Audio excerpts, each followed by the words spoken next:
Bom, pessoal, chegando ao final da análise dos elementos da responsabilidade civil subjetiva, nós ainda temos que analisar a culpa e o nexo de causalidade. Só que quando nós estamos falando do nexo, nós falamos muito da culpa também.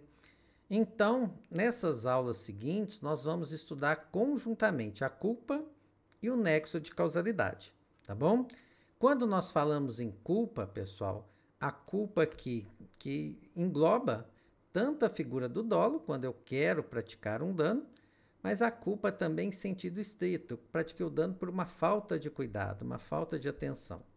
Então, culpa lato sensu é um gênero e ali dentro tem o dolo e a culpa em sentido estrito, certo?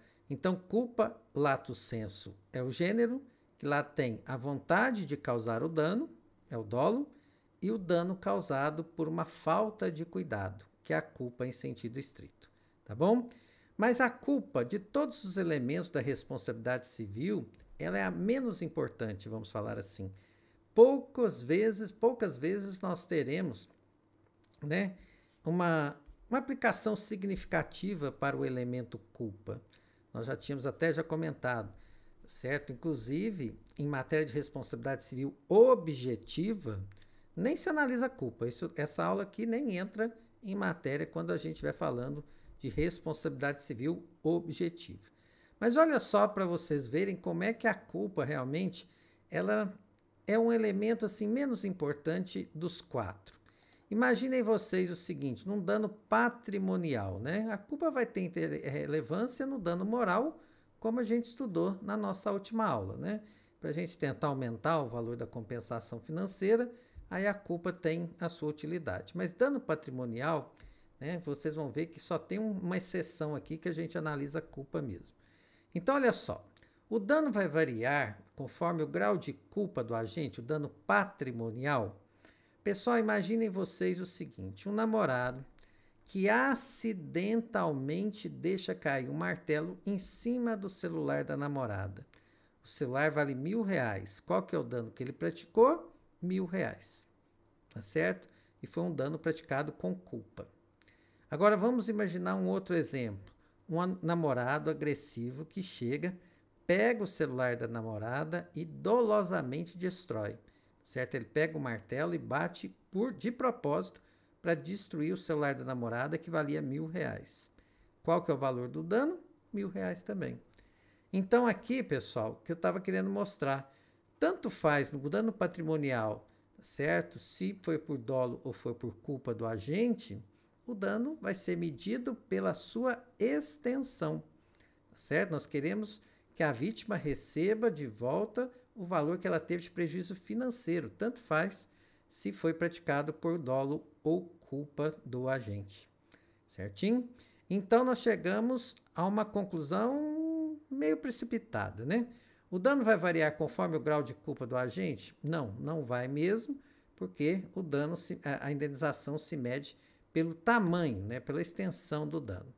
Só que temos uma regrinha, pessoal, uma exceção aqui, mas é exceção mesmo, hein? Isso não é um negócio para ser utilizado todos os dias, não, porque usando essa exceção aqui, a vítima vai sair no prejuízo, certo? Então é exceção. Então significa que dolo ou culpa não tem nenhuma importância? Também não. Às vezes tem importância sim, né? Na responsabilidade patrimonial, como eu disse, é uma exceção que eu vou mostrar agora para vocês. Imaginem vocês, né, que eu tenho um senhorzinho que está fumando. E aí ele resolve, acabou de fumar, jogar lá a bituca do cigarro no chão. Só que ele joga isso numa mata que está seca, e aí essa bituca de cigarro cria lá uma chama, e aí isso incendeia toda uma área, né?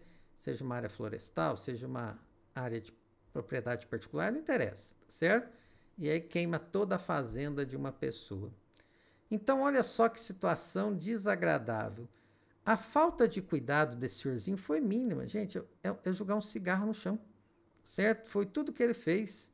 E o dano que ele praticou é abismalmente diferente do seu grau de culpa. Uma culpa mínima causando um dano gigantesco, certo? Então, nesse caso aqui, como eu já adiantei para vocês, a culpa é excessivamente desproporcional ao dano. É uma culpa mínima que causou um dano gigantesco. Nesses casos, pessoal, excepcionais, o juiz pode reduzir a indenização do culpado, né? Como se o direito tivesse até uma dó da pessoa que praticou um fato insignificante e causou um dano gigantesco, certo? Então, essa possibilidade de redução, ela está lá no artigo 944, parágrafo único do Código Civil.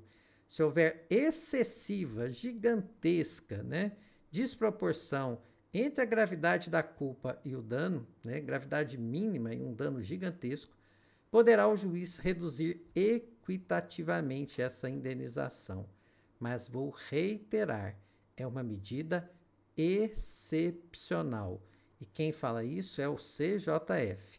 A redução equitativa da indenização tem caráter excepcional e somente será realizada quando a amplitude do dano extrapolar os efeitos razoavelmente imputáveis à conduta do agente, causar danos totalmente desproporcionais ao ato que o agente praticou, tá certo? Então, nesse caso aqui, a culpa tem relevância nos danos patrimoniais, em outros não.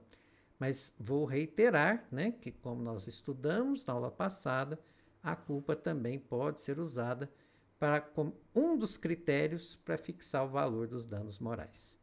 Tá bom? Era só isso da apresentação, pessoal, e eu já agradeço a vocês.